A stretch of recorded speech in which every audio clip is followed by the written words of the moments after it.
Good evening and welcome to Century Glen HOA's annual membership meeting and Crime and Safety Town Hall. My name is Shada Ashley, President of Century Glen HOA.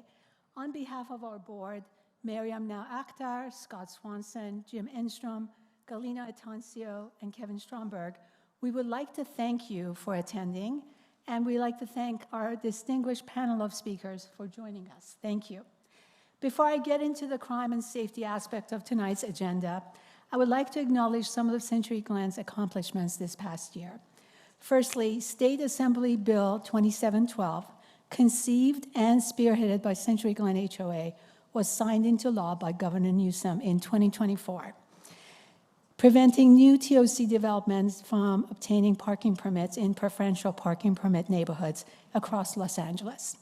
Secondly, in joining forces with United Neighbors, we were an active participant in preserving single-family neighborhoods from being overtaken by multifamily zoning plans in LA City's housing element. Finally, with the help of our wonderful friend and neighbor, Cindy Kane. Where are you, Cindy? Yes, of Cheviot Hills. Where are you, Cindy? There she is. Come on, sit up front. With the help of Cindy, we Syndicate of Cheviot Hills and the collaboration with Police Foundation, we're currently working on installation of license plate recognition cameras, ALPRs, to enhance safety and deter crime in our neighborhood. Now, let's talk about Town Hall's agenda, crime and safety. Given that in the past few years, we all have experienced issues related to crime and safety in our communities, Century Glen's board decided that it would be beneficial to utilize our annual meeting as a town hall, whereby we invite our neighboring HOAs, Cheviot Hills, Wisdom, West of Westwood, and others, to partake in a conversation with our city officials, who are in charge of decision-making and applying the legal tools to bring safety back to our communities.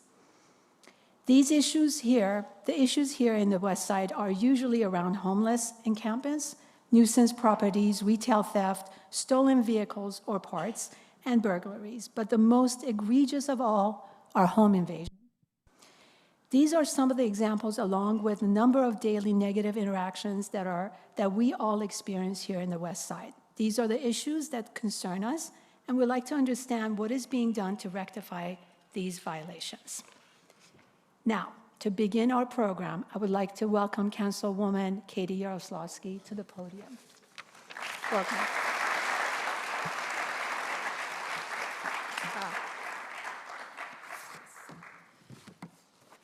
Thank you, Shada. So I've been asked to make somewhat brief remarks to get us going tonight, provide an update on where we are, specifically with public safety. So thank you for having me tonight. Thank you to all of the HOAs for being here and putting this together, and to all of you for coming on I think it's Tuesday night. I want to give a shout out to my field deputy, Vanessa Saldana, who many of you know. She's a true public servant, and she's very much committed to this part of Los Angeles, so thank you for everything. I also want to recognize Captain Gabaldon and the LAPD folks who are here. Thank you, thank you, thank you. The DA, thank you for all the partnership and the great work. I'm going to talk a little bit more in a little bit about what some of that work is, and City Attorney Hydee Feldstein-Soto as well. We've been working closely together on a bunch of stuff, which I'll talk about. I'm really glad we're here tonight because these conversations are how we stay connected, responsive, and focused, and it's an opportunity for us to have a bit of a conversation. I received a bunch of questions ahead of time. Many of those I've sort of woven into the remarks, so I will be answering some of the questions, and then if there are things that I don't get to, I think you want to ask me some questions after. So I know public safety is top of mind for a lot of people right now, myself included, for good reason.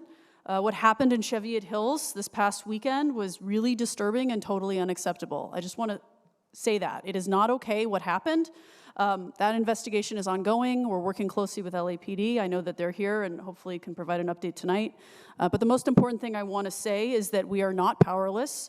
The work we're doing across the district is making a difference, and we're going to keep building on it. So I want to talk a little bit about what the priorities are of my office and how we're working with others to effectuate those changes. So 3 core priorities when it comes to public safety. First, making sure LAPD has the resources to respond quickly when crime happens, and the support at the department to actually solve crimes and stop repeat offenders. This is really important. Last year, in recognition of the fact that we don't have the officers that we need, I allocated a couple $100,000 in discretionary overtime so that LAPD could do more patrols, more visibility, and more proactive operations targeting burglary crews, repeat offenders, nuisance, make arrests for open drug use and sales, and we're going to be doing that discretionary money for overtime again this year.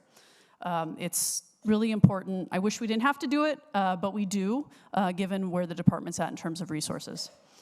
Those operations have led to arrests and recovered property in parts of the district where we're seeing spikes in crime. I've also been focused in my new role as chair of the council's budget committee on restoring as many of the civilian LAPD positions that we can that were cut in the mayor's proposed budget that was released last month. These are the men and women who help our officers solve crimes by processing the DNA rape kits, taking crime scene photos, processing fingerprints, and helping investigate these crimes. They are key and core to the work of the police department. Many of these jobs are highly specialized and can't be done by a sworn officer through backfilling. So that's a top priority for me, and I know for a lot of folks on the budget committee. Second priority, helping neighborhoods invest in tools that prevent crime. So we've worked with neighborhoods like Cheviot Hills and Beverly Grove to help fund license plate reader cameras through the LAPD Foundation. In fact, today at the City Council, we voted on the funding for the Beverly Grove license plate readers. So that's going through. It's $35,000, I think, so that they can install those. That's important. We've also supported and expanded neighborhood watch programs. I know that a lot of the neighborhoods who are here tonight already have those programs, some don't. And some just want some additional connection between LAPD, additional resources, our office, city attorney, et cetera. So we're happy to help facilitate whatever conversations are helpful based on your particular community's needs. We're also focused on building stronger relationships between our office and the senior lead officers. So let us know how we can be a resource to the neighborhood. And we hear from folks, so we know sort of what the particularized needs are, but that changes and is a constantly evolving thing, so we're here. Third, we're focused on addressing safety at the neighborhood level. So what does that mean? It means better lighting, cleaner streets, stronger follow-through on nuisance properties. These are the small things or not so small things that add up to a markedly safer environment for everyone. My team is working with the city attorney's office actually to create a streamlined path for abating nuisance properties. We're also focused on building strong partnerships with PD and elected offices, including the DA's office, to effectuate and see real changes in terms of criminal activity. I frequently meet with LAPD Chief McDonnell. I've been pushing hard for LAPD, and this is a little bit esoteric, but it's super important, to update their basic car plan, which is basically the map for how basic cars, black and whites, are allocated across the city. That plan hasn't been updated in 30 years. And so we've seen a spike in crime in terms of property crimes on the west side. There are probably different reasons for that. The advent of Waze, people can now get around these really windy, otherwise confusing neighborhoods, so they have an exit strategy. Whatever it is, we need to make sure that that plan is updated to reflect current trends. And so I'm advocating for that plan to be updated and implemented as part of this year's budget cycle. It's impacting response times. For example, we have one black and white in West LA division that's covering 25 square miles. One car for 25 square miles, which is like if the entire city of San Francisco or Boston had 2 patrol cars. So when you feel like the response times are slow in certain parts of the west side, it's because of how the cars are geographically distributed, in part. Also, there's a real need to hire more police officers. That's true too. Both things are true at the same time. My office is also coordinating closely with the city attorney and DA's team to build strong cases against repeat offenders. and to hold property owners accountable when conditions put neighborhoods at risk. One example of that is there was a property on Midvale in Westside Village where we pushed for criminal investigations and building code enforcement at the same time. And that kind of coordination is what makes real accountability possible. And you see that in terms of what happens to the property and that it gets cleaned up. My office also recently launched the Domestic Violence Restraining Order Task Force alongside the City Attorney and DA to expedite the process of removing guns from the hands of abusers. And that's going to save lives. Before I close, I just want to say a few words about homelessness because it is inextricably linked to public safety. You can't really have a conversation about public safety without talking about homelessness. So quickly, because I want to free it up to others and answer questions. So when public spaces feel unmanaged, when encampments go unresolved, when unwell people are left without help on the street, it affects how everyone feels and experiences our neighborhoods. That is a non-controversial statement. It's why our homelessness strategy includes both housing and managing our public spaces. So we're working to create conditions where people can come inside, and at the same time, we're taking steps to create really bright line rules that keep schools and daycare centers and parks and libraries safe and accessible for everyone and keep streets and sidewalks as clean as possible as we're working to resolve this issue. Last year, CD5 saw a 15% drop in street homelessness. It was the largest decrease anywhere on the west side. We expect that number to further improve when the latest homeless count is released in the next few weeks.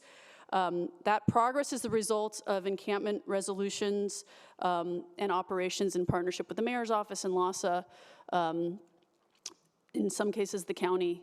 But I do know that homelessness is not distributed evenly across the district. It's concentrated in particular places. And so some neighborhoods have experienced an uptick in homelessness. And so we're really focused on those locations right now. When I came into office a little over 2 years ago, we had just 99 interim homeless housing beds across the entire district. It was by far the lowest number of any district across the city. It was less than 1/10% of the beds, right? And we're 1/15 of the population. This year, we're on track to triple that, and that increase is what makes it possible to resolve encampments quickly and the right way. Not only is it the right thing to provide housing, but it's also required by court order, right? We've entered into settlement negotiations with a federal judge named Judge Carter, and we are required as part of that settlement, each council district has to cite interim homeless beds in our districts or face being held in contempt by this judge. So my team and I are doing what we have to do, and we're committed to doing it the right way. We're also expanding 4118 enforcement zones near sensitive sites like parks and libraries. We've been diligently working with PD to enforce 4118 around all schools. Every enforcement effort is matched with an actual place for someone to go for these new sites that we're setting up. So we introduced a motion just today that would create 11 new no camping zones in places where we've historically had challenges. All of those folks will be offered a place to go before they're forced to move. And that's how you solve homelessness. Otherwise, I'm just moving it 6 blocks in the other direction, and then it becomes a different neighborhood's problem. So given the constraints we're working under legally and the requirements, this feels like the best way of managing it. And I understand that it's not as fast as any of us would like. It's frustrating. It's frustrating that we can't do this faster, but we're going pretty fast. We're bringing more beds online than I think any other district in the last 2 years. And part of that reflects the fact that we haven't done it yet, right? Like we had no beds for adults between the ages of 18 and 55. So if you were homeless between those ages and you didn't have a minor and you weren't a veteran, we literally had no place to offer you a bed.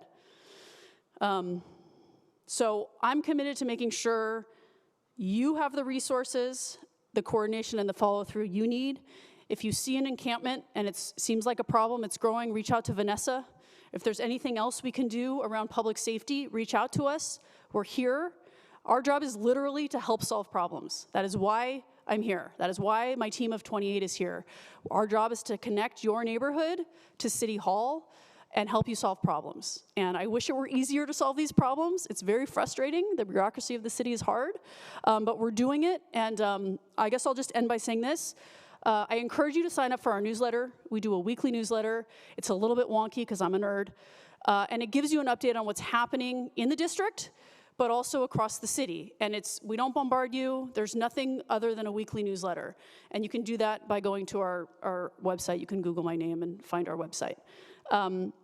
With that, I just want to thank you for the opportunity to be here. Thank you, Shada, for giving me this time to speak at the outset. I'm looking forward to the conversation and whatever questions you have. Thank you. I listened to you. Thank you so much. Is this mic on? Yes.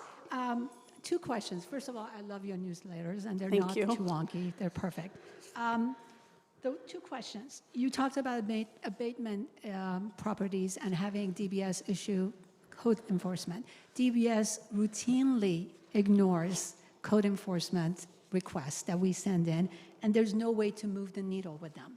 How do you plan on holding DBS and other city departments who refuse to basically enforce some of the ordinances that you and your council have passed? How do you keep them accountable? The thing with the city is that we're under-resourced as a city, and so there aren't enough people to do all the work. And so what I've learned, is that the squeaky wheel gets the attention. And so my team, George, my district director, with support from whoever the field deputy is, in this case it's Vanessa, and works with our planning team as appropriate, and it's just dogging them. And the nice thing about being the budget chair now is that it gives some leverage to say, you guys, get this process in order. And we're trying for the first time, maybe I don't want to say the first time because I don't know what they did 20 years ago, but we're trying to use this budget as an opportunity to streamline some of the places where we know the city hasn't been doing a good job. So around development, for example, right? If you're trying to put an ADU on your property, we just got an email from someone who's rebuilding their duplex because it's falling apart, and they're putting on an ADU, and it's taken 2 years, and they're still nowhere near through the process, and they reached out saying, how can you help us? This is nuts. And we agree. And so, right? And so we're gonna use this budget process to the extent we can to start to rationalize some of these departments where you get ping-ponged around, so that we're not customer service friendly as a city, as a general proposition. And we should be, right? Absolutely. That should be, the goal should be that you have a positive experience when you reach out to the city, whether it's through 311, through our office, through a department. So that's gonna require a bit of a culture shift, but it can also be forced along by funding priorities and making clear what our priorities as a council are. Thank you. Yeah. And shifting to the budget, with the LAPD staff resources below desired staffing, I know you're trying to support that. How do you plan on protecting our city during FIFA in 2026, Super Bowl in 2027, and Olympics in 2028, when it's assumed that added security and policing will be needed? Is there any arrangement whereby the Olympics Committee is responsible for paying for added overtime or temporary police staffing? I know you're on the Olympics Committee. Yeah, yes. So my goal is to have LA be safe all the time. It's especially heightened when we have these big global events, right? The good news is that the federal government is obligated to provide security during these national events. That is the precedent, that is the expectation, that's what we're hearing from Washington.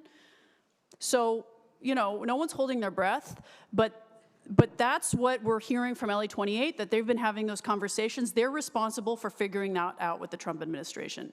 And they say that those conversations are going well. So overtime related to the Olympics, yes, it's covered by LA 28. But at the end of the day, we need a force that's the right size for the city, that's supported by civilian staff, that's doing these specialized jobs.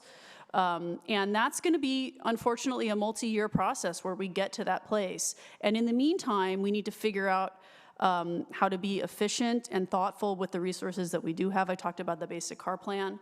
And then there are some other things that we need to be doing. So I'm not worried so much about these special events because of the federal government stepping in. I'm more concerned broadly, long-term, how do we make sure we're all safe going into the future, right? Alex is here He kindly left his broadcast to come on over here, so I want to give him the stage. Welcome, Elex Michaelson. Please take your seat. Thanks, And everyone. Councilwoman, you might want to sit up there with everybody else. I want to invite District Attorney Nathan Hochman. Thank you so much for coming to us. Yes, go ahead. And City Attorney Hydee Feldstein-Soto, thank you for coming. Go ahead. And Police Captain Gabaldon of West LA.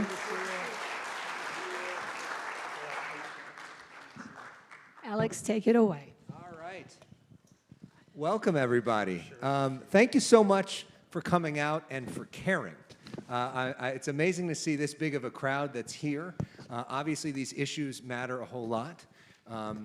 I know I'm Jewish. Many of us here are Jewish, so hopefully being near the Torah, we're going to feel even more of a need not to lie, to talk straight to everybody, we've got to be on our best behavior out here tonight. But it's a great gathering, and thank you so much for inviting me. Before I get into all the public safety stuff, my bosses would fire me if I didn't at least ask one question about this. So we just had the biggest story in LA today was what happened with the Menendez brothers. Nathan Hochman, you have not commented on that yet, so everybody here is going to get the worldwide exclusive first here. Your thoughts, the Menendez brothers resentenced. Your office was opposing that. What are your thoughts? So again, thank you very much for having me here. And we'll talk a moment about the Menendez, because we actually do 180,000 criminal cases every year. So hopefully after we get done with this one, we'll talk about the other 179,000. Sure. We'll do 1 minute on this, and then we'll do an hour on the rest of them. Okay. So the goal of the district attorney's office was to make sure that the judge had all the facts and all the law in order to make his decision. The prior district attorney had left off about 50% of the facts, dealing with the crime, dealing with the analysis of the trial, dealing with their conduct even in prison over the last 30 years. And our position ultimately was not that the Menendez brothers should never face a resentencing, it was not yet. They had not gotten around to completely coming clean with all the different lies, deceptions, and cover-up that they'd engaged in, both in the trial and in the 30 years since. The judge took that opinion into consideration, and he rejected the defense's request that they reduce first-degree murder down to voluntary manslaughter. The reason that the judge did that is that the facts were tortured by the defense to try and get there, because this was a deliberate, willful, and premeditated set of killings of not just the father, but the mother with 13 shotgun blasts the night of August 20th, 1989. So they didn't get the voluntary manslaughter reduction that would have actually set them free today. Instead, they've gotten a 50 years to life sentence. They've served about 35 years of it. It will allow them now to qualify for a parole hearing. So they're going to go in front of the parole board. They can make their arguments to the parole board on why they should be given parole right now. But ultimately, it lands on Governor Newsom's desk, as do all parole decisions.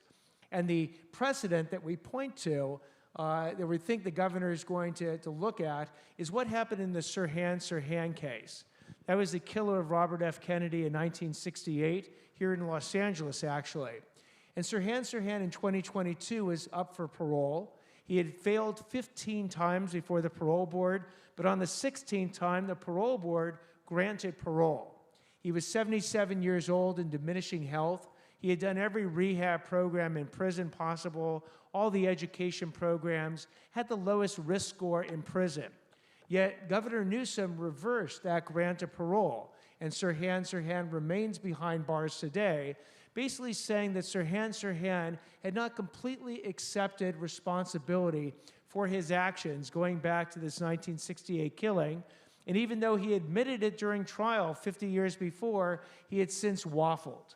We'll see if actually Governor Newsom applies that precedent when he looks at the Menendez situation, but otherwise he will have the final say on what happens to the Menendez brothers. One follow-up, because this is all about public safety. Do you think that the public at this point, if the Menendez brothers were to get out, would be less safe with them on the streets?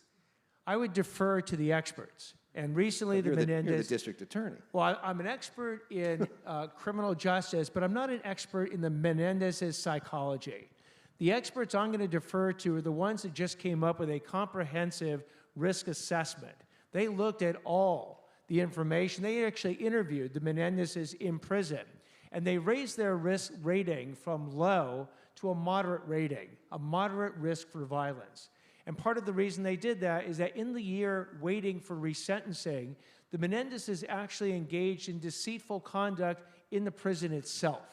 And they said, look, if they're going to engage in deceitful conduct... This is sneaking in a cell phone. It's not just sneaking in a cell phone. A cell phone is something that actually bypasses the prison system's ability to record prison phone calls for both safety and for actually committing additional acts. So when the Menendezes had a burner phone in the prison, it's not surprising that Eric Menendez was also able to purchase drugs and bring those into a prison. He actually also admitted to committing tax fraud on behalf of various prisoners. So it's not just a simple cell phone, it was the act of deceit while awaiting the resentencing. And if they're willing to do that under those situations, the experts, the board-certified psychologists who looked at the Menendez's situation, noted all their great rehabilitation, noted all their educational efforts, yet still had this serious concern, a moderate level concern of risk of violence if they get out. All right, I think that's enough on that, unless Thank anybody God. else wants to weigh in. Okay. Baruch Hashem, we'll be done with the Menendezes. All right. We checked the box. Now we can keep moving. Let's. Anybody else want to weigh in? No, I'm kidding. We'll take me off that.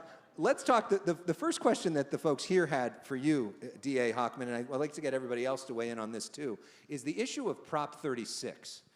So if you remember last year, so many of us voted in this election. 70% of California voted for Prop 36, which was a way to reform Prop 47 and to enhance penalties for multiple people that were involved in theft, right, and some instances in terms of addiction. But in April 2025, Democratic state senators voted down a proposal to set aside $400 million in the state budget to implement Prop 36. What impact, if any, will the failure to fund implementation of Prop 36 at the state level have on your ability to implement it here? So Proposition 36 had actually it had three, but we'll focus on two of the elements of Proposition 36, because the idea was to go after chronic and repeat offenders who are both stealing just under $950 and also go after the illegal drug users. Those are the people using meth, heroin, fentanyl, and basically getting themselves in a position where the fire department has to keep giving them Narcan or they will die. So let's focus on the thieves for a moment. Proposition 36, and I checked the numbers yesterday, has resulted in over 1,000 additional felonies occurring against people who had 2 or more convictions for theft, who then committed the 3rd or more conviction or more act, which is basically stealing from a variety of different types of stores in our community. Turns out tomorrow we're actually going to have a press conference at the 7-Eleven on Olympic in West Los Angeles that had one individual literally come in every single day, twice a day, get himself a cup of coffee, steal some stuff from the shelves, and say, "I'll see you in the afternoon." Day in and day out. And the police and the store owner, the 7-Eleven owner, had given up. He had called the police. The police said, "Look, in the past DA's administration, they're not doing these misdemeanors. These misdemeanors cannot aggregate into a felony." So the police were saying, "Look, you're on your own. We're not going to investigate, and the DA's office is not going to prosecute." Enter Proposition 36. This individual, who actually had 4 previous convictions, now will hopefully have a 5th conviction, but his 5th conviction will be a felony conviction. The judge at that point can give him diversion if he has a mental health or drug issue. Now the criminal process can be a conduit for him getting actual help, but he will be monitored if that happens, or he will go to state prison, depending on what the judge decides to do. So I would say that Proposition 36, with the funding, it's not so much the theft part, it's the illegal drug part. Because if you have 2 or more convictions for illegal drug use, that 3rd conviction can get you ordered into a rehab facility. But therein is our problem. We don't have enough rehab facilities here in Los Angeles County, or for that matter, anywhere in the state of California. That $400 million that you talked about, that people have tried to get to fund this effort, the state legislatures are saying, no, we're not interested. You want to pass a proposition over us and not go to the state legislator to pass the legislation? Great, have at it. You want us to then fund your proposition to actually get you the needed drug rehab facilities to help these people out? You're on your own. So then Talk to the state legislators. So what does that actually look like for you then? So in that situation, does it mean you can't put any, I mean, is it worthless? It's not worthless in the sense that that fourth conviction for drug abuse can actually land you in state prison. But when I actually became the district attorney in December of 2024, and you open up the hood of LA County, what you see is that our jail system is literally at the constitutional level every single day. And by that I mean the LA sheriff who runs the jail system here in our county can house 12,500 inmates on any particular night. Today they had probably 12,600 inmates. They have let go most of the low-level people who have 240 days left in their sentence or less. So we're talking about moderate-level people, we're talking about Proposition 36 people, we're talking about the super violent people. So they don't, and that's where they put the high observation housing. Those are your seriously mentally ill people. Now, of the 12,500, I'm not even going to ask you to guess how many suffer from these serious mental illness. I will tell you, over 4,000 of them. 4,000 people are staying in our LA County jails tonight. It means it's the largest homeless, they're actually, most of them coming from a homeless background. LA County Jails is the largest homeless shelter in the state of California. It's the largest mental health facility in the state of California. It is completely underfunded, and the two buildings that house these these very difficult to house mentally ill homeless people, one was built in 1963 and needs to be torn down 20 years ago. The other was built in 1993 and is literally on its breaking edges of what it can deal with. To Councilmember Yaroslavsky, to build on that point, we just heard, and I spoke yesterday with Governor Newsom about this funding that's coming from Proposition 1, which is another thing that was passed by California voters. This was last year. It's $3.3 billion in funding. The governor says that 25% of that is coming to LA, and that it will create across the state 5,000 mental health treatment beds, and for drug-addicted people too, 22,000 outpatient beds. What does that mean for LA, and when can we see something like that here? I mean, did you ask the governor? I have no idea. We've been waiting for it. You know, everyone was really excited about care courts because it started to solve some of the problems that the DA is just talking about. Care courts, let's remind people, is the courts, idea that people could be forced into treatment through a process that includes the courts if they refuse treatment, because we know a lot of people out on the street who are mentally ill say, no, I'm not going, and then they are basically stuck out there. So this is a process to address that. Right. So my sense of the challenge is twofold. One, the process by which a person can go through that process and get a care court contract or whatever it's called is very onerous and weeds out a lot of people, right? So the throughput is very low. And to DA Hochman's point, if you do get people through, where are you putting them?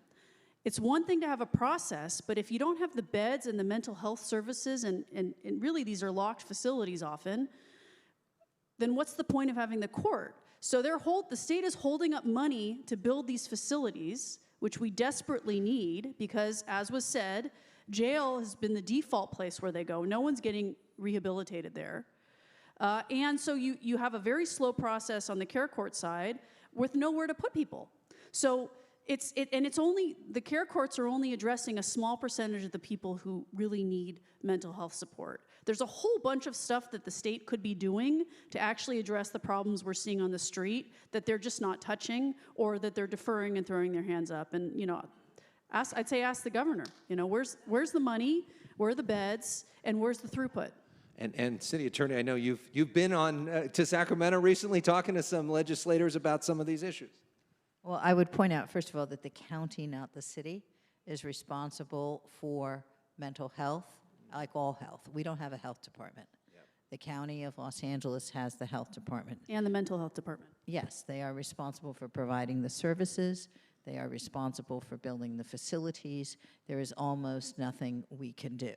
Most of the requests that I have gotten on a political level, and I accept DA Hochman, I'm just saying, from the County Board of Supervisors, has been much more focused on what is called harm reduction sites, which are sites where individuals can go exchange needles, and I've even gotten a request for a safe injection site, which I have requested, You think which that's I've a good rejected. idea? No, I have rejected the idea. And this is from Barbara Ferrer, the County Director of Public Health? Barbara Ferrer and at least 2 of the supervisors. I will simply tell you that Santa Monica kicked out the safe injection site that was opened by the county in Santa Monica, okay? Culver City kicked out the safe injection site that was in Culver City. I have rejected the idea that they can be opened in my city without my prosecuting them.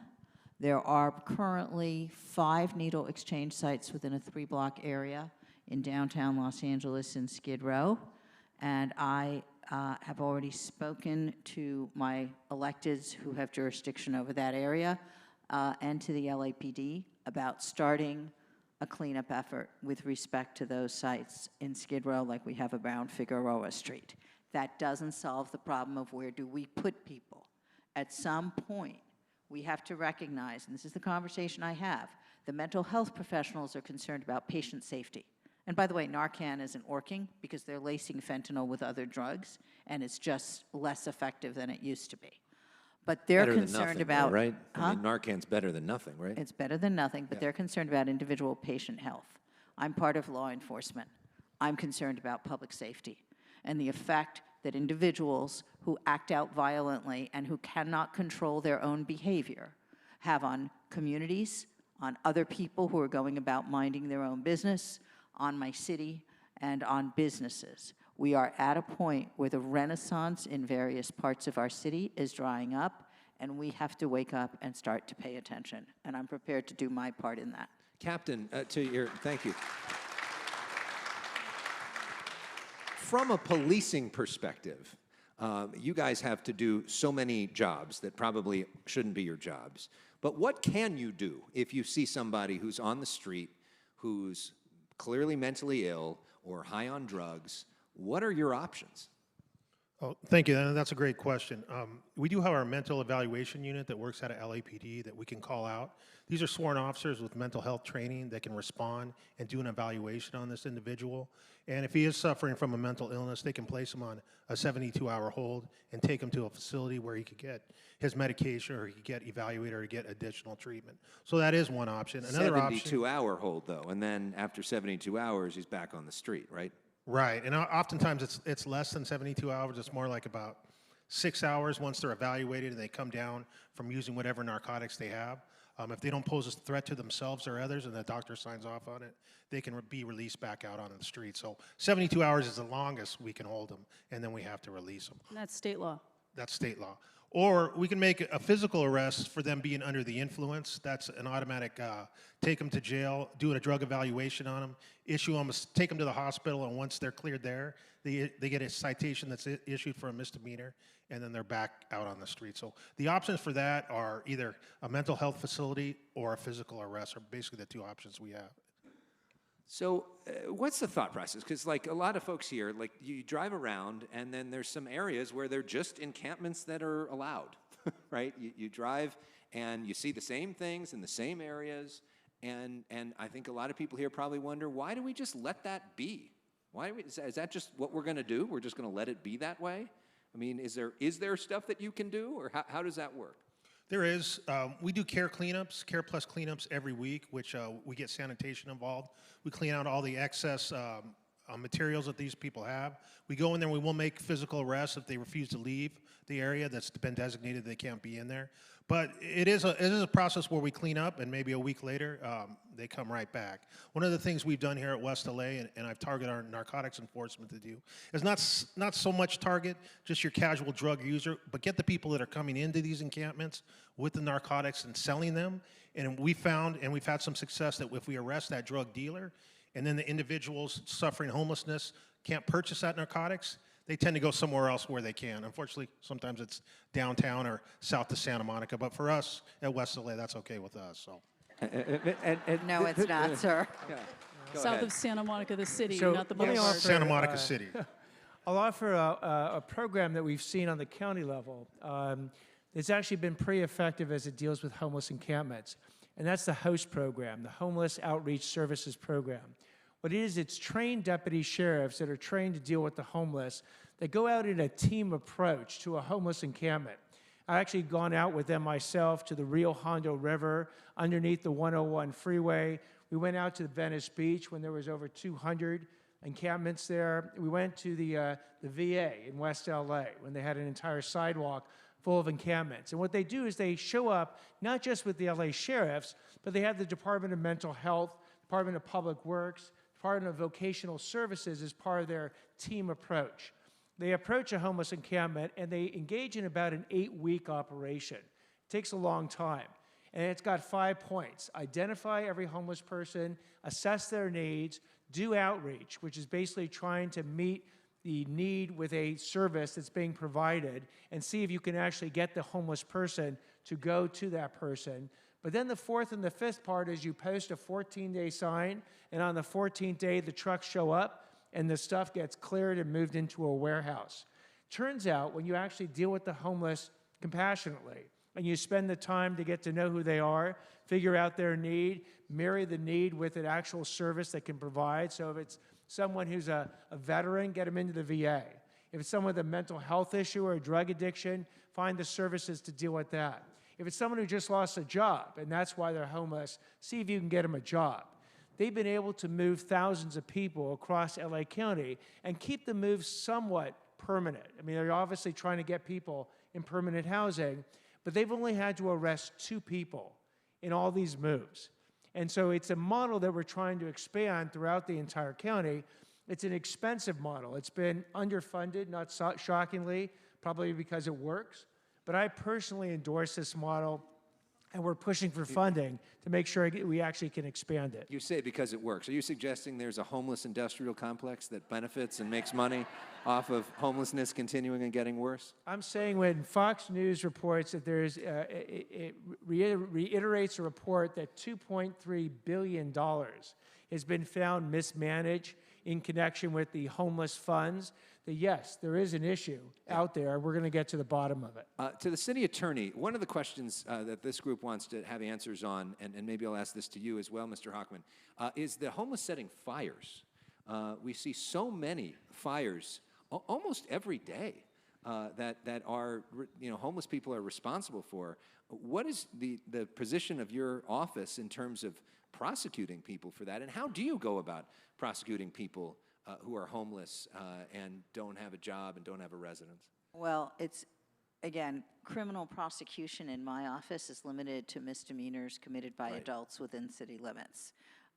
Often arson is a felony, so it would fall more to Nate than to me. I will say that the prosecution of someone who is homeless and starting a fire on the street is often difficult for the following reasons. When first responders get called, the focus is necessarily on putting out the fire and stopping the danger, stopping it from spreading, saving lives. And by the time that's done, it's very hard to go back and identify who ignited the fire, arrest them with an identification that is sufficient for prosecution, and tie them to the crime. My office my jurisdiction is 364 days. That's the maximum I can get. And we get 55,000 plus referrals within the city limits every year. Directly from law enforcement agencies, we will get other referrals from the DA from time to time. So we do the best we can. We will prosecute everything that the DA doesn't take as a felony or a felony wobbler. But we do require proof beyond a reasonable doubt of the identity and evidence that that individual ignited the fire. By the time first responders arrive, that second piece of the equation is hard to get. Would you disagree with that, Captain? No, I agree with that. And oftentimes, the fire department is out there before we are. They've already put out the fire, and they've cleared the scene. So we really don't have as much information unless we can find some video cameras or a witness that can identify the suspect that's been involved. But it's a huge problem, right? I mean, in terms of the city Every response. day. Yeah. Every day. Every single day. Yes, Well, sir. They estimate that about a third of the arson fires that are committed in this county are committed by homeless individuals. I'll tell you where we actually prosecuted a whole bunch of them, and this was actually in part because of the public's help. When the January 7th, the big fires erupted, we're still obviously in the process of determining the origin and cause of each one of the major fires. But it turned out all of a sudden there were little fires being lit all over the county. There was one lit in Brentwood. There was one lit in Azusa. There was one lit in Irwindale. And as we actually looked into what was going on with these fires, turns out that the public, because of the sensitivity to fire at that moment in time, were providing law enforcement with video of the actual persons who were involved with these fires. We then took the video, law enforcement took the video, were able to actually make the arrests, dealing with what Heidi has pointed out, some of the problems in the case didn't exist in these cases. And when we do prosecute someone for arson, now you're looking at years in jail, not days or weeks or months in county facilities. So again, it is a huge problem. We're working very hard, but we've told law enforcement that we have a zero tolerance policy. They find it, we'll prosecute it. And to the city attorney, one of the places we've seen some of those fires is in vacant buildings. And so let's bring up the issue of vacancies. The city, over 500 vacant properties within LA. The amended ordinance signed by the mayor to enforce vacant abatement. These vacant properties are not just a nuisance and an eyesore for local communities, but create a perfect breeding ground for illegal activities such as vandalism, trespassing, squatting, arson, drug trafficking. Is there more that can be done to declare them a nuisance and to deal with this? There's always more that can be done. And yes, we currently, look, every time we take up a new initiative, it's not like we have a budget trailer bill to give us the funding to hire people to do it. We are pulling resources from different places to put together a task force on price gouging, to put together a task force on short-term rental and party house enforcement, to put together a task force on nuisance abatement, to put together a task force, which I'm now working on with the LAPD, on shutting down illegal cannabis dispensaries and growers, which are all over the city.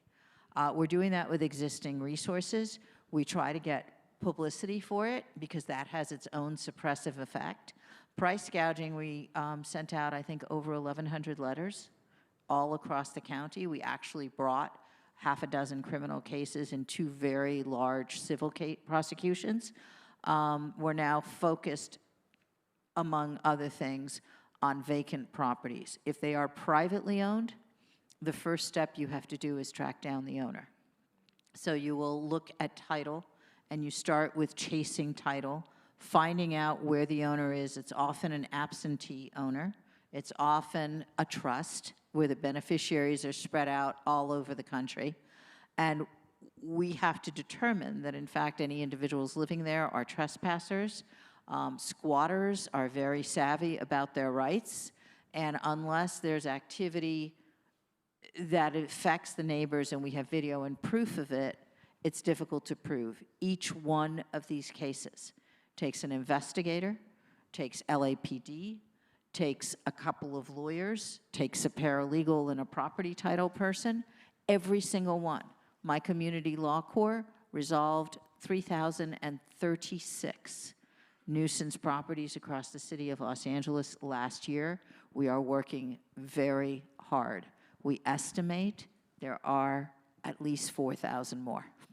4,000 more in the city. And she keeps bringing up the issue of money. So let's go to the budget chair. I know you talked about this some already earlier, including some of when I was gone here.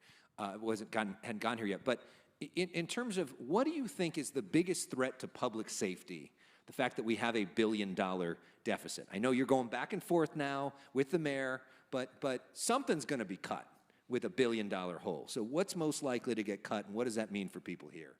Can I fix that? It's not $1 billion. That seems to be a media talking point. The highest it ever was 820 million. And with some of the adjustments that we made, I think the budget shortfall was ultimately determined to be about $250 million. Yeah, it's more like 250. Okay. And, you know, the biggest threat to public safety, I think, has been the lack of a coherent, integrated group of people who could make the arrests, which would lead to prosecutions. So the disconnect between having consequences for action, which we didn't have for a very long time, I think was the biggest threat to public safety. I'm already starting to see differences in terms of behavior. I'm going to be at this press conference tomorrow at the 7-Eleven. It's my kid's 7-Eleven. Thrilled that it's happening, because it really underscores how police officers who would go to the trouble of making an arrest for a misdemeanor, right, only to see that person come out less than 24 hours later. So they've basically left their patrol duty to go take someone in for booking, to see them just come right back out. So that's one thing, and I think that's really important. So I think that's the single biggest threat to public safety, and it's starting to be addressed. That's really good. Meaning people don't fear consequences, or I think weren't people fearing are starting to consequences. realize that there will be consequences for their actions, and that's really important in a civil society, And right? that's part of what this election was Yes, about. 100%. Yeah, right. I am concerned about having a well-resourced police department that is operating in an optimized, efficient, effective way, and making sure they have the resources they need, right? The mayor's proposed budget cuts more than 400 civilian PD positions. The department cannot function without, I mean, I would argue all of them, but we're not going to be able to save all of them, right? So we need to restore at a minimum those who do specialized work, and I talked about that in my remarks. These are the people who you can't backfill sworn with. It's also not smart to backfill sworn with them, because sworn make more than civilians. So what are we doing? Also, it's taking sworn off the streets. So the best bang for our buck is going to be to try and restore as many of those civilians as possible while managing the overall budget of the city, which 70% or more of our budget is for staffing, right? It's our people. So we have to figure out how to manage this, and you know, we're having conversations with labor about this. It's all challenging and fraught, but the goal is to keep the department as whole as possible as we get through this incredibly challenging time. Captain, what does that, if that goes through, or a version of that goes through, what does that actually mean for the way you do your job, and what does that mean for the people here? So we have some very critical positions here at our station here in West LA that are filled by civilians. We're seeing a downtrend in civilian hiring, where we already had to backfill those individuals as sworn police officers. A lot of people don't know, our 2 timekeepers at West LA Division, they're sworn police officers. Our subpoena control that basically just does subpoenas, issues them to officers, it used to be a civilian. Now it's a sworn police officer. So there's a lot of positions that we're already backfilling in those civilian positions. So if we lose more, then we have to backfill with more police officers. And like the councilwoman said, that does take them off the street, and that ends up being longer response time. You know, less communication with the community, the level of service goes down, so it's all kind of intertwined together. I'd rather see, I mean, I think we need more sworn officers on the street. I don't want to see any civilians cut, but, you know, we'll make do with what we have. I want to pick up on another point that the council member made about the difference in people fearing consequences. Now that we've had Prop 36, now that we have a different district attorney, are you seeing that on the streets? Are you seeing that day to day? Well, first of all, you know, we have a great relationship with DA Hochman, and we're still in the honeymoon phase. But Honeymoon's great. I'll take the honeymoon. I have seen a dramatic difference. We're talking about this press conference tomorrow about these repeat offenders that are committing these thefts. We had this time last year, we had about 1,250 thefts. Right now we have about 650, and that's for all of West LA Division. So they've already been cut in half. Now, can I attribute that just to Prop 36 and him prosecuting these repeat offenders? Not necessarily, but I know it has a big part in it. And I'm seeing it on the street where we're getting filings on these cases that before would be kicked down to the city attorney for a misdemeanor under the previous administration.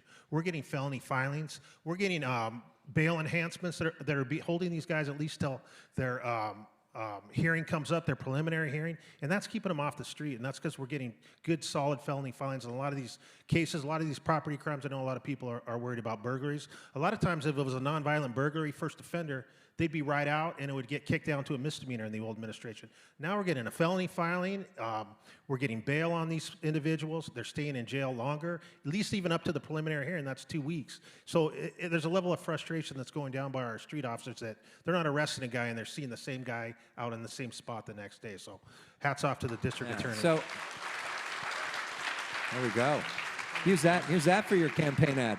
Can I just add something to that real fast? yeah. The other thing that we're seeing is arrests for drug dealing, which is, and I think that was mentioned, but that's really important.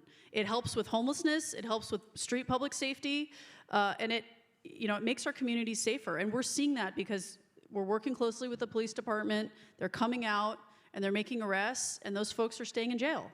And to the city attorney, can you talk for a moment about the difference in working with the office of the district attorney and how that's changed? Okay, I'll just stick to the facts. In April of 2023, within 4 months of taking office, I convened a meeting with a roadmap between the U.S. Attorney, the Attorney General, the District Attorney, and my office. It took place in the U.S. Attorney's office. He showed up with 5 lawyers. I showed up with 5 lawyers. The AG was on the phone with 3 people. And the DA sent a woman who was going to retire within 30 days and a non-lawyer. Those are just the facts. And not this DA, sorry. The project was Figueroa Street Initiative, and the focus was on the human trafficking of minors and trying to clean up that street. I want to add one thing to consequences, which is blatant behavior needs to be stopped. It isn't really just a broken windows theory on misdemeanors, but when you have overt, absolute lawlessness in areas of the city and no one is doing anything about it, that encourages more lawlessness. When you have a crackdown and you have something that shows that there will be consequences and we manage to get the press to cover it, that helps us a lot. That helps with crime suppression. And so at least under the prior administration, there was not great communication. There was not a willingness to work together. I will tell you that I think I've seen more of this district attorney in the last 4 months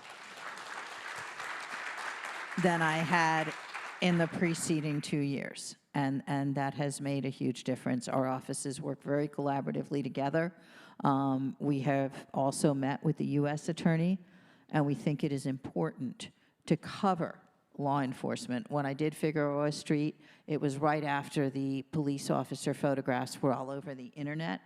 And so the one thing that we asked for was for help from the FBI and the Department of Homeland Security for decoys and undercover, and the federal government was great.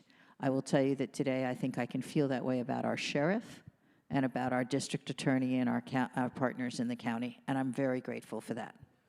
I want to go around the horn real quickly and sort of, if you could, keep these answers brief. But the first thing that comes to mind, District Attorney, what do you think is the biggest obstacle right now for public safety? Probably the biggest obstacle right now is, I'll go back to mental health issues. Turns out that when we deal with mental health issues in this county, in fact, I was just dealing with a situation of a dear friend who got attacked by a mentally ill, homeless person, got knocked to the ground, got kicked, broke a part of his foot. And it goes through the system, and the defendant is actually found incompetent to stand trial. Yet we have a system that has the Office of Diversion and Reentry, ODR, that has made a recommendation to the court that this individual who actually cannot stand trial be diverted into a mental health system that will not have him in a locked facility. He will be in an inpatient facility that he can walk out of. And that is actually the law that we are pushing back against.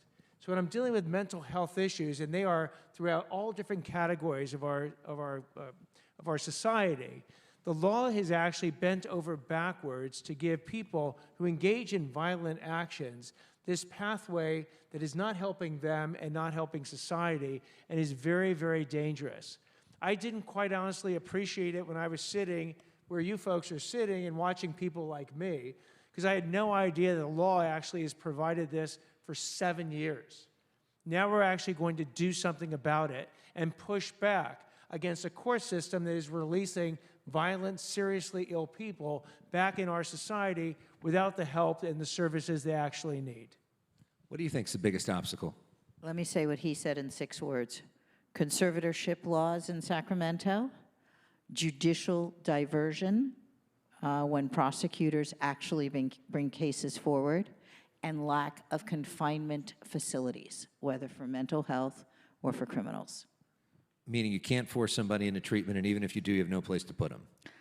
Yes, and even if you force them into treatment and you had a place to put them, you have a number of judges who conclude that if it's just a misdemeanor, even if it's violent, and even if it's the 6th one, they should be diverted.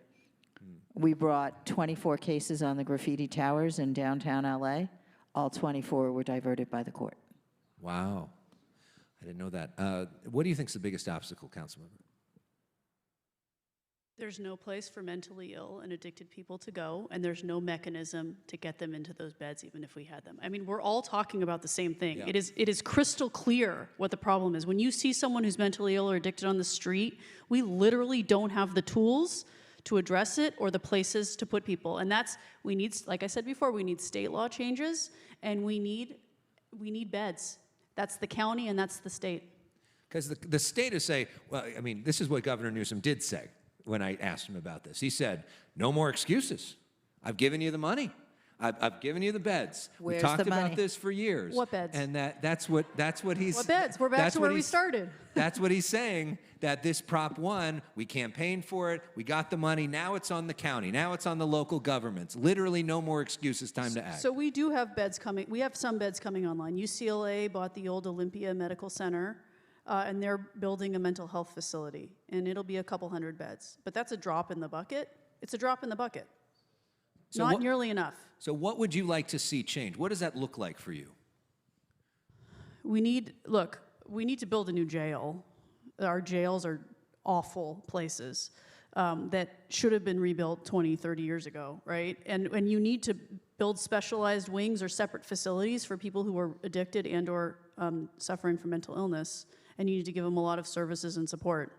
And then you need a mechanism to require a judge to put people who need to go into those places the direction to put them there, right? You need the tools to require it or even allow it, and the places for them to go. What do you think is the biggest obstacle, Captain? So for me, for a police management perspective, I think it's the staffing level that we're at right now with LAPD. I have almost 31 years on the job. When I came on in 1994, we had 8,600 officers. Here we are, 31 years later, we have 8,700 officers, but about 1 million more people in the city. So we're always doing more with less. And I think when it comes to responding to emergencies, I think we have the staffing we need. We can get to that 911 call. You know, our average is the same as everywhere in the city, about 5 to 6 minutes for emergencies. But it's the quality of life issues that we're all talking about here, that we don't have the extra resources to take that guy to a facility to get him evaluated for a 72-hour hold, to take that guy for possession of narcotics and see maybe if we do get an arrest and we do get a filing that he can be forced into some type of rehab. We're just bouncing from emergency to emergency, and we don't have the same level of service that we had when we were up there 5 years ago at 10,000 officers. So that's what's difficult. Is we get a lot of calls from these individuals out here, and we're fortunate here in West LA that we don't have a lot of violent crime, but we have a lot of quality of life issues that are associated with the mental illness, associated with narcotics usage, and we only have a little bit of resources that we can deal with that because we're bouncing around to all these emergency calls. So for me, it's the staffing level, and where do I put the resources in this division that's going to keep crime going down. One of the questions that was interesting from the crowd here was basic advice for people in terms of their own personal safety. Should they have cameras at their house? What kind of technology would you recommend? What would you maybe advise to your own family members in terms of how to stay safe at home? So technology is great, and I think that's moving forward in the future with the amount of officers we have. That's going to kind of bridge the gap. You know, security cameras are great. We've worked with Cheviot Hills Homeowners Association. They were able to push through some of ALPR cameras through our police foundation. First time we've done something like that where money wasn't just donated to the foundation and it was set out all over the city. It was actually donated to the foundation and then actually came back to the area that made the donation. So that's great. I'm working with community members. Thank you, Cindy. But yeah, definitely technology is going to help in any type of, you know, we try to layer things, anything you have. If you cut your hedges, if you have security cameras, if you have a neighborhood watch sign that's up there, anything you can to deter an individual from not choosing your house and going somewhere else is what we try to do. Now, you're not going to be able to stop them. If a criminal's intent on committing a crime, they're going to go wherever they can find the easiest way to commit that crime. But we're trying to do in West LA is harden that target and make it as hard as they can for them to commit a crime here. Or if they do, we have enough technology and resources to follow up and make that arrest down the road. Yeah. Although if they break into your house, you can still shoot them, right? Oh, yeah, we don't want to get into that. Okay. That would stop the crime. Speaking of Cheviot Hills, one of the questions was about there was an incident in Cheviot Hills. 5 men tied up and kidnapped a guy believed to be the wrong guy that they grabbed, released him at a gas station in Glendale. LAPD believes it was a case of mistaken identity. Is this something you guys, an update on that case? I don't have a direct update other than tell you the investigation is ongoing. We generally try not to actually provide any details of that investigation because they're going to go through all their normal avenues, shall we say, to find the 5 individuals, arrest them, then bring them to the DA's office. But what I can say more generally is the captain's absolutely right. You want to be the most undesirable place on the street for the criminals to hit. So whether it's cameras, whether it's lights, lights are a big deterrent. Signs, basically making it clear that you've got lights and cameras ready to go. If you can get a big dog that barks, big dogs that bark help a lot. Again, you want it, while hedges are nice to give you privacy from the street, hedges also give the crooks privacy when they're robbing your house. And then just being aware. You know, many people have an alarm system that they actually don't set every time they leave the house. I am guilty of that myself. Several years ago, we went out for dinner for 45 minutes on a summer night. I lived in Brentwood, and between the hours of 7:30 and 8:15, 2 people entered my house, went in through the back window. We didn't have the alarm on. The dogs got scared. They were in and out in less than 20 minutes. They hit my wife's closet. They know exactly where to go. They grabbed everything they could. Well, they hit my closet a little. They didn't find so much. Not a good move to hit my closet. And out they went. Actually, the LAPD responded in literally less than 5 minutes. They were on another call that night. They had a chopper up 10 minutes later. They still didn't get the people. And it was a gang that was roving around the various neighborhoods. They never did find the people. But we learned the lesson. We've made our house as undesirable as we can in the neighborhood, which, you know, again, it'll shift it to probably other places in the neighborhood or hopefully, you know, outside of Los Angeles entirely. But that's the best that you can do to help protect yourself. Are there any questions from the audience? Anybody want to weigh?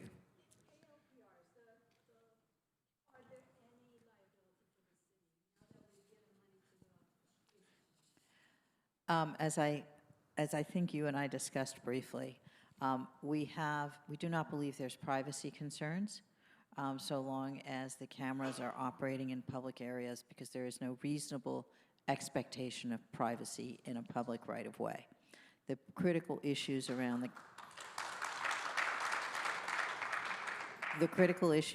camera have to do with who owns the data and how is the data used.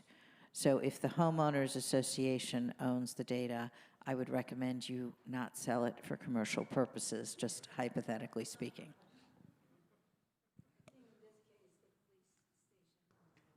The police station is not likely to sell it for commercial purposes, at least not as long as I'm the city attorney, right, Captain? That's right. Are there other questions from the audience? Yes, with the glasses, yes. Tie-dyed shirt, yes.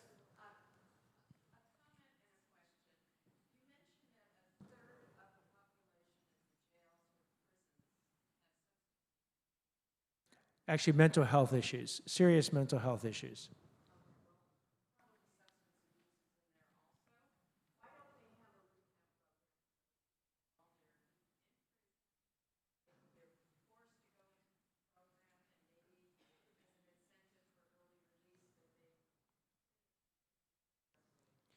So they actually have certain programs in the facilities, but that facility we're talking about, Men's Central Jail, that holds 4,000 people, and Twin Towers next door that holds 1,000, these facilities are so old, they weren't built with rehab rooms or rooms you can actually have. Imagine going through corridors that are literally linear, where prisoners can stick their hands through the prison gates because they weren't designed with modern technology. There's literally the cameras that actually can track it are in the wrong places because they don't have the electricity outlets in places that can actually monitor everything in the prison. It's dangerous for the inmates, it's dangerous for the prisoner, the guards, and it has no real ability to do the type of rehab we've been talking about. In 2020, just to give you one little piece of information that'll in some ways make you sick.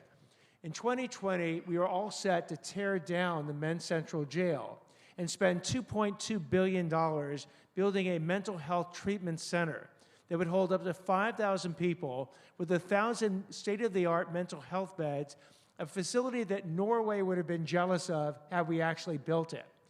They had spent 12 years getting to the point of coming up with the plans and literally canvassing prisons across the United States to find the best facility we could have here in Los Angeles. But the Board of Supervisors switched politically. They adopted something called Care First, Jails Last. They completely torpedoed the efforts that were to have a groundbreaking in 2020 and paid this $70 million breakup fee to the contractor who had already been hired to build this facility. They were supposedly going to build smaller facilities throughout the entire county of Los Angeles.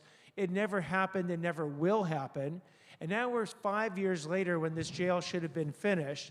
We haven't started it, and it's not a can I intend to kick down the road any longer. I'm going to put a huge spotlight on this. We're actually going to have to raise that money. It's probably up to $2.5 billion at this point.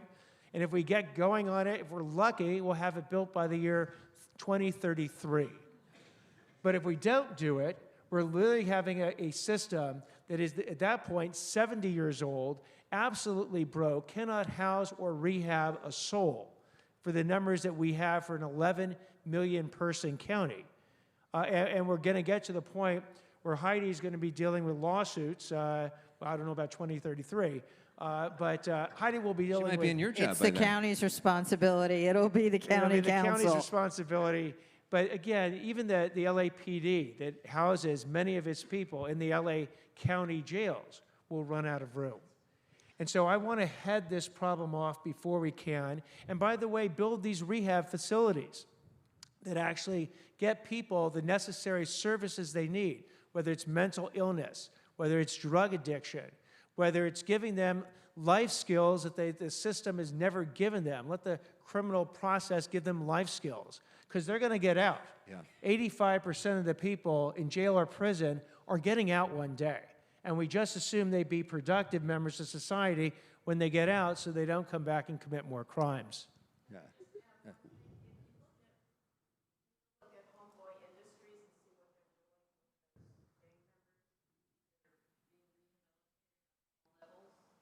Homeboy Industry is fantastic. It deals with people who get out of prison. People we're talking about in this jail population, these are mostly people awaiting the court processes and have not actually gone through the court processes yet. Once they go through the court process, they're either sent to state prison or they're released. So we're talking 12,500 people in this county, most of whom are waiting to go through the court process on any particular day. All right, we're going to try to get as many questions in as quickly as we can, so hopefully pick up the pace. To the gentleman in the red shirt. Go ahead. And that's you, sir. Yeah. My question is for Katy around budget allocation. There's been a lot of information in the news that the money spent on the homeless has been untracked, has not been successful, and is at the expense of adding more police officers and firemen and the things that we really need. Can you explain to me why we cannot add more policemen, and why we continue to throw money at the homeless population without seeing definite results from that money. Yeah, so thank you for the question. You know, the county and the city have been engaged in an experiment for the last 20 plus years called LASA. The county is pulling out a lot of its money from that and creating their own series of systems at the county, which may or may not be great. We'll find out. I think that you have a regional problem with homelessness, and so you should have a regional solution. And LASA was always destined to fail because the 87 other cities that make up Los Angeles County were never at the table, never had skin in the game, were never required to do anything vis-a-vis LASA, right? So when we talk about the headlines in the paper about misallocation of funding, usually what we're talking about is LASA. We are looking closely at what we should be doing with our money and LASA. I would like to see us, given where the county is on this, really starting over. Like I said, I'd like to have the 87 other cities working with us because Council District 5 touches Beverly Hills, touches West Hollywood, touches Culver City, right? And all of those places have their own policies around homelessness. We are not going to solve this on our own in a coherent, thoughtful way. But the county's made its decision. It's basically pulling out. And so we have to decide now what we're going to do.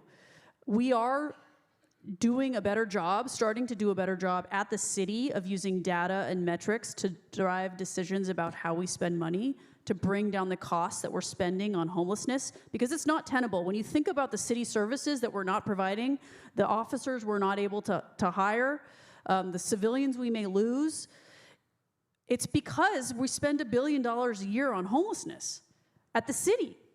Now that number needs to start to come down. You know, God bless the county for taking this on and keeping all the Measure A money.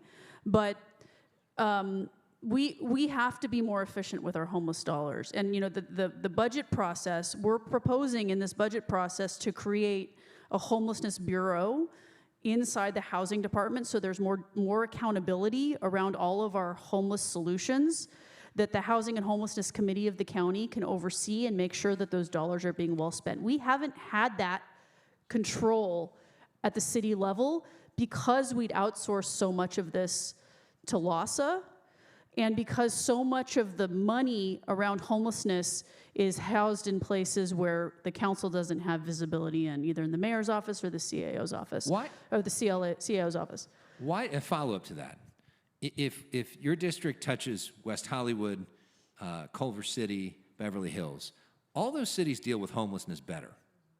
I mean, you go one block and it's different. Yeah, The they street just looks push different. it over into the city. But then there's people that live in LA that say, well, why don't we push it somewhere else? Why are Well- we always the ones that everybody's pushing towards? You know, and which is why, you know, I've said now for at least a year, we should sue the 87 other cities and bring them in, right? We should. They should be part of the solution. They should be forced to the table to help solve this problem because we are spending so much money on it. We have the lion's share of the unhoused population, but part of that is because we're the only ones spending money to fix it. So people come because they think there's services and housing. We have to make this a regional solution that drags in, kicking and streaming, if necessary, the 87 other cities, so that we're working on it together.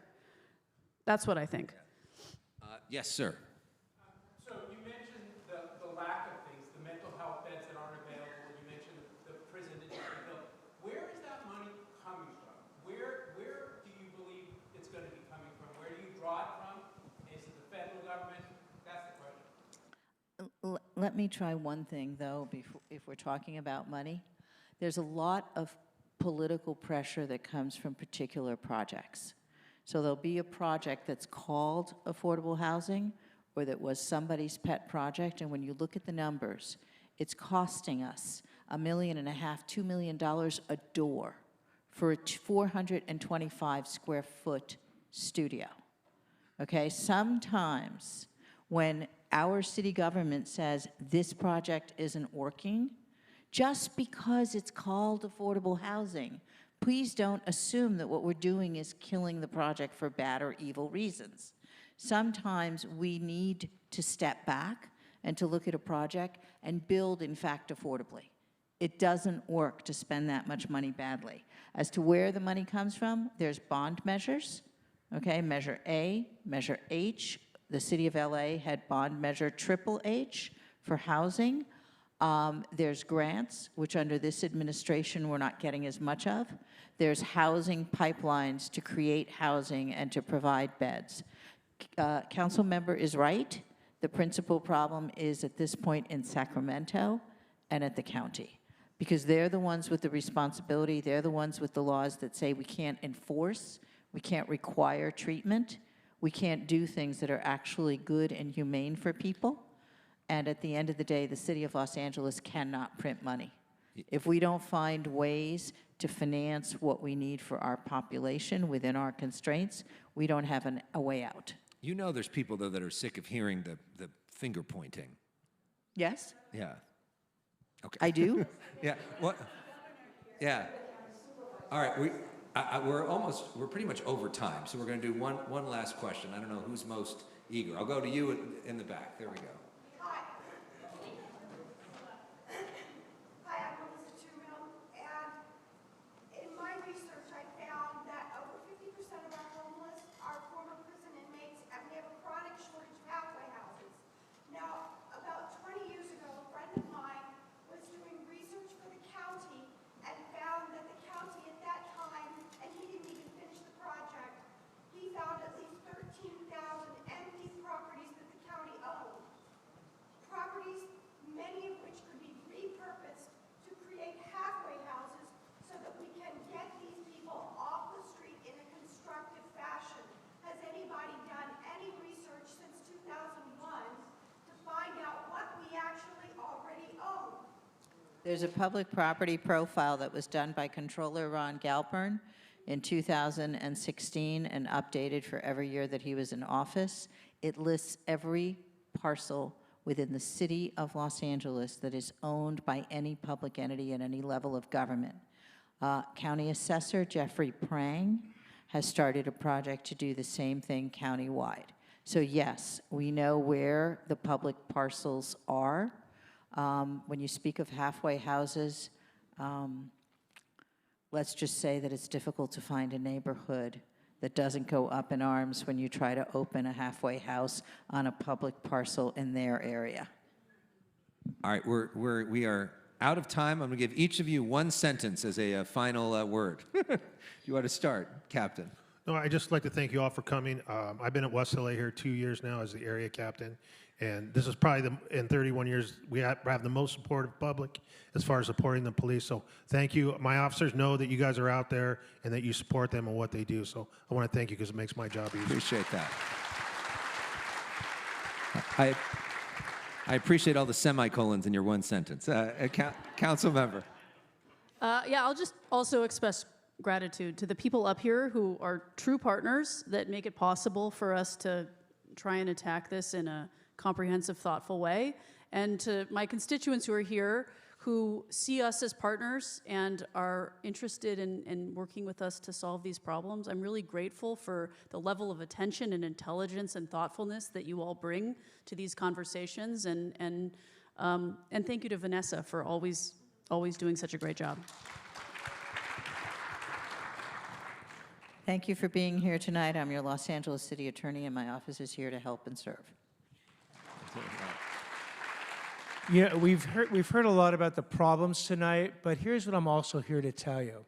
That since I have a chance to be in the position of District Attorney since December, I have seen a spirit amongst prosecutors, law enforcement, victims groups, and the public that is really transformational. And even though we have some big old problems in this county, and we do, we are actually going to solve those problems because we're not kicking that can down the road anymore. We're going to stand up, find real solutions, and get them done.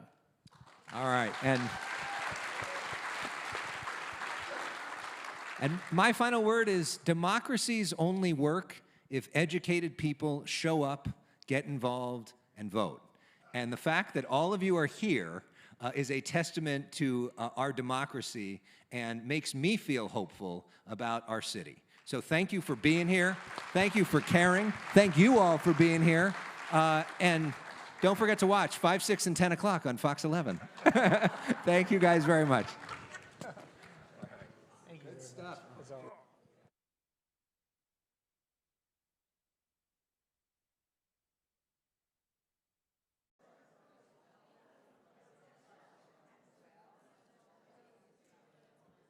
can I get everybody's attention, please? Can we get everybody seated, please? Thank you.